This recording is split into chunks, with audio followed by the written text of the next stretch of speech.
মেহেদী হাসান মিরাজের জন্য জোরে একটা হাততালি।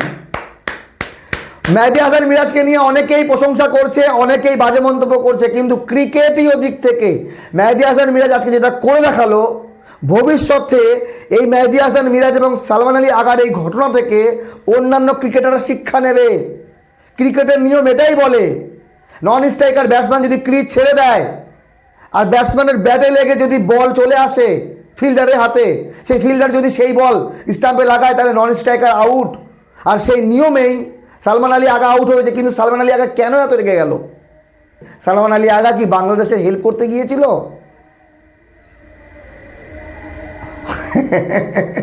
দেখেন একবার কি হয়েছিল।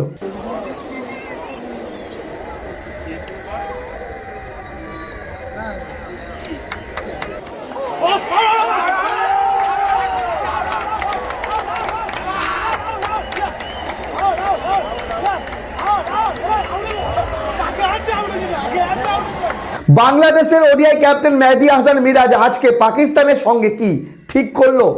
যেভাবে পাকিস্তানি ব্যাটসম্যান সালমান আলী আগাকে আউট করলো, সেটা কি ঠিক করলো? সালমান আলী আগা যাওয়ার সময়, আউট হয়ে যাওয়ার সময় কিছু বাজে মন্তব্য করে, যেটা সালমান আলী আগার একদম উচিত হয়নি। সালমান আলী আগা করেছে ভুল। আমার মতে মেহেদী হাসান মিরাজ কোনো ভুল করেনি। লিটন কুমার দাস রেগে গিয়েছিল সালমান আলী আগার ওপর। সালমান আলী আগা বাজে মন্তব্য করেছে।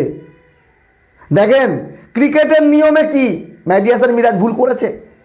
বাংলাদেশের ক্যাপ্টেনের দায়িত্বে আছে মেহেদী হাসান মিরাজ। মিরাজের প্রথম কর্তব্য হচ্ছে বাংলাদেশকে জেতানো। তার উপরে মেহেদী হাসান মিরাজ বল করছে।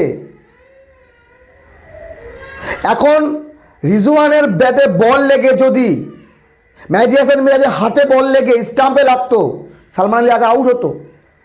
কিন্তু বল লেগেছে সালমান আলী আগার ব্যাটে। সালমান আলী আগা ক্রিজের বাইরে আছে, কিন্তু কেন আছে? এটা হচ্ছে বড় প্রশ্ন। কেন তিনি বাইরে ছিলেন? আর সেখান থেকে বল উঠিয়ে মানে কি? ক্রিকেট ম্যাচ চলছে, হার জিত চলছে, ম্যাচ জিততে হবে। যদিও এখন যদি ম্যাচের পরিস্থিতি বলি, বৃষ্টির কারণে ম্যাচ বন্ধ আছে আপাতত।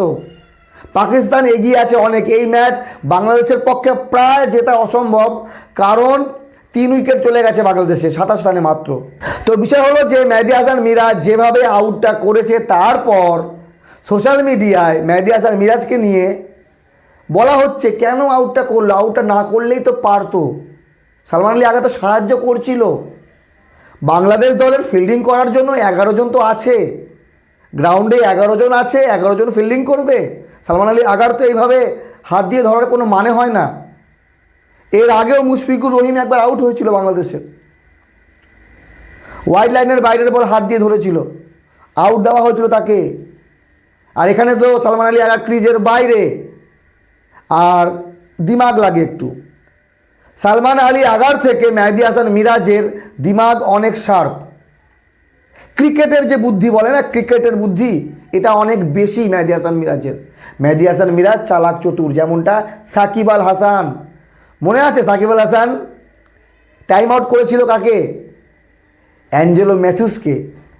তো সেই অ্যাঞ্জেলো ম্যাথিউস বিশ্বের প্রথম ব্যাটসম্যান যে কিনা টাইম আউট হয়েছিল। আর এখানে সালমান আলী আগা যেভাবে আউট হয়েছে তারই ভুল, মেহেদী হাসান মিরাজের কোনো ভুল না। কিন্তু সালমান আলী আগা যেতে যেতে ক্ষোভ উগড়ে দেয়, কিছু বাজে মন্তব্য করে। এবার অনেকে বলবে যে না, আউট নাও করতে পারতো। ক্রিকেটের মাঠে খেলতে এসছে, কেউ বন্ধুত্ব করতে আসেনি। বন্ধুত্ব গ্রাউন্ডের বাইরে। যতক্ষণ ক্রিজে থাকবে ততক্ষণ ম্যাচ জিততে হবে। তাহলে পাকিস্তান কেন এত রান করলো? 270-76 রান কেন করলো পাকিস্তান? তাহলে 150 রানে অল আউট হয়ে যেত, যেমন প্রথম ম্যাচে হয়েছিল 114 রানে। সেরকম আজকে অল আউট হতো। রান কেন করলো? জেতার জন্য করেছে তো। বাকি আমি মনে করি ক্রিকেট নিয়মের বাইরে গিয়ে মেহেদী হাসান মিরাজ কিছু করেনি, আউট করেছে। এবং সালমান আলী আগা ক্রিকেটের নিয়মের বাইরে গিয়ে বাজে মন্তব্য করেছে আউট হওয়ার পর। এটা কোনো বিতর্কিত আউট না, এটা ক্লিয়ার আউট, রান আউট, আপনারা যেটা বলবেন সেটাই। কিন্তু মেহেদী হাসান মিরাজের জন্য জোরে একটা হাততালি। মেহেদী হাসান মিরাজ যেটা করেছে, দলের জন্য করেছে, একদম ঠিক করেছে। ভালো থাকবেন সবাই, ধন্যবাদ।